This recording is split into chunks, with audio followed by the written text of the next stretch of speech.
Hello আসসালামু আলাইকুম guys, daily blog by শান্তাতে আপনাদের সবাইকে স্বাগতম।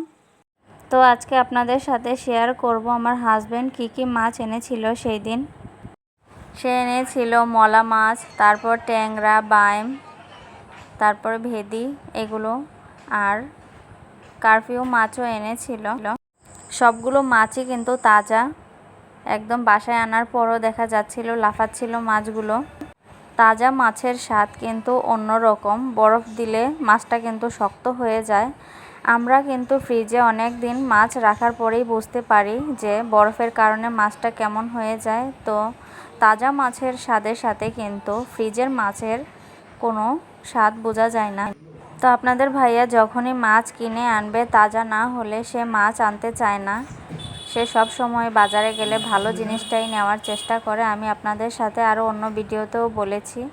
মাছগুলো আনার পর আমি আর দেরি করলাম না যে ছোট মাছগুলো আগে কেটে ফেলি, পরে বড়গুলো কাটবো। প্রথমেই আমি মলা মাছগুলোকে কেটে নিচ্ছি।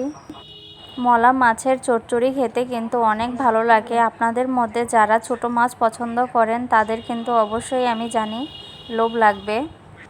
দেশি মাছে কিন্তু বেশি স্বাদ, কথাই আছে।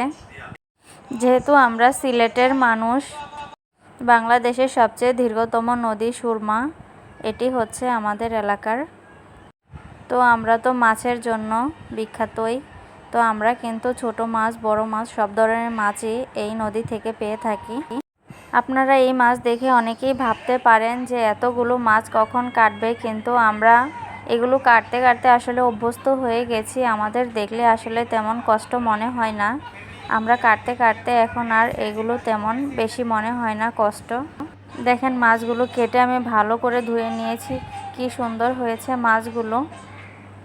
মাছগুলো কাটার পর আমি কিন্তু আবার লবণ দিয়ে ভালো করে ধুয়ে নিয়েছি, কারণ মাছে কিন্তু একটা তেলতেলে একটা ভাব থাকে। তো লবণটা দেওয়ার কারণে আসলে ওই তেলটা চলে যায় মাছের গায়ে থেকে। তো আপনারাই বলেন আমার মাছ কাটাটা এবং ধোয়াটা কেমন হয়েছে। তো এখানে আমি ট্যাংরা মাছগুলো আর বাইম মাছগুলো আলাদা করে নিয়েছি, কারণ বাইমগুলো আমি আজকে রান্না করব। তো বাইম মাছগুলোকে আমি কষিয়ে রান্না করব, তো সেজন্য আমি আর ভেজে নিলাম না। মাছগুলো যেহেতু তাজা, তাই কষিয়েই রান্না করব। তাজা থাকা অবস্থায় মাছটা কিন্তু নরম থাকে, তাই রান্না করলে কষিয়ে ভালো লাগে খেতে। তাজা মাছের অন্যরকম একটা স্বাদ রয়েছে, গ্রানও রয়েছে, তো খেতে অনেক ভালো লাগে কষিয়ে রান্না করলে। তো আমি আজকে কষিয়েই রান্না করছি। তো কষিয়ে রান্না করার জন্য আমি এখানে হলুদ, মরিচ, ধনিয়া, জিরা, লবণ এগুলো দিয়ে দিলাম। কাঁচামরিচ ফালি করেও দিয়েছি। তো এখন আমি ঢেকে দিয়েছি মাছটা কষে আসার জন্য। তো কষে আসার পর এখানে আমি পানি দিয়ে দিলাম। তো সামান্য ঝোল দিয়ে দিলাম মেখে খাওয়ার জন্য। তো ধনেপাতাও সামান্য দিয়ে এখন আমি ঢেকে দিব। তরকারিটা বলক আসলে পরে আমি নামিয়ে নেব। তো দেখেন আমার তরকারিটা হয়ে গেছে। এই তরকারিটা আরও মাখা মাখা করে রান্না করলে আরও বেশি ভালো লাগে। তো আমি ঝোল করেই রান্না করেছি। আর এখানে আমি করলা ভাজি করার জন্য এখানে পেঁয়াজ দিয়ে বাগার দিয়ে দিয়েছি। করলা ভাজি কিন্তু আমরা রসুন দিয়েও করি, আবার অনেক সময় পেঁয়াজ দিয়েও করি। তো আজকে আমি পেঁয়াজ দিয়ে করছি। করলা ভাজি কিন্তু এই গরমের মধ্যে খাওয়া আমাদের সবার জন্যই অনেক ভালো। করলা আমার অনেক পছন্দের একটি সবজি। করলা খেতে আমার কখনোই অরুচি আসে না, আমি খেতে পারি। আর এখানে আমি শুটকি তরকারি তৈরি করার জন্য সবজি কেটে নিয়েছি। আর এখানে আমি দুধ জাল করে নেওয়ার জন্য দুধটাকে ভালো করে ছেঁকে নিচ্ছি। দুধ বিক্রেতার কাছ থেকে দুধ রাখার পর অবশ্যই দুধ ছেঁকে নেবেন, কারণ অনেক সময় এগুলোর মধ্যে ময়লা পাওয়া যায়। তো ছাঁকনির সাহায্যে যদি আপনি ছেঁকে নেন তাতে এতে ময়লাটা দূর হয়ে যায়, আপনারও অনেকটা খেতে নিরাপদ হয়ে যায়। তো আমি দুধটাকে ভালো করে ফুটিয়ে জাল করে নিয়েছি। তো এখানে আমি মাছ ভাজা করব। আর মাছের পেটে দেখেন এগুলো কি হয়েছে, ডিমের মতো। তো এগুলোকে আমি ভালো করে ভেজে নেব।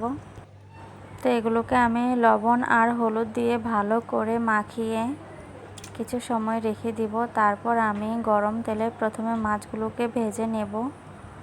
তো এগুলো কিন্তু মাছের ডিমের মতোই, এটা আবার কেউ চর্বি ভাববেন না। তো এটা ডিমের মতোই। তো এগুলোকে আমি ভালো করে ভেজে নেব। তো এগুলো খেতে কিন্তু অনেক স্বাদ আছে। ডিমের মতো যে বললাম, এগুলো কিন্তু কারফিউ মাছের পেটেই হয়েছে। তো এগুলো আজকে ভাজা করব আমি, আর এই মাছগুলোকে ভাজা করব। তো প্রথমে আমি মাছগুলোকে ভেজে নেব, তারপর আমি ডিমগুলোকে ভেজে নেব। তাজা মাছ কিন্তু সাথে সাথে ভেজে খেলে অন্যরকম একটা স্বাদ পাওয়া যায়। তো আমাদের বাসায় যেদিনই এই মাছ আনে তো সেদিনই আমরা রান্না করি, কারণ এই মাছের টেস্টটা আসলে ফ্রিজে রাখার পর আর সেই টেস্টটা লাগে না। তো এটা আমি মাছ ভাজাটা খাওয়ার জন্য এখানে পেঁয়াজও একটু ভাজা করে নিচ্ছি। তো এই পেঁয়াজ ভাজাটার সাথে মাছ ভাজাটা নিলে খেতে অনেক ভালো লাগে। তো সামান্য হলুদ, লবণ, মরিচের গুঁড়া দিয়ে এই পেঁয়াজটাকে আমি হালকা ভেজে এই মাছটার সাথে মিশিয়ে নিচ্ছি। তো এটা দিয়েই অনায়াসে আপনি 1 প্লেট ভাত খেয়ে ফেলতে পারবেন, অনেক স্বাদ লাগে এই মাছ ভাজাটা। সব শেষে আমি দিয়ে দিচ্ছি এই মাছের ডিমটাকে।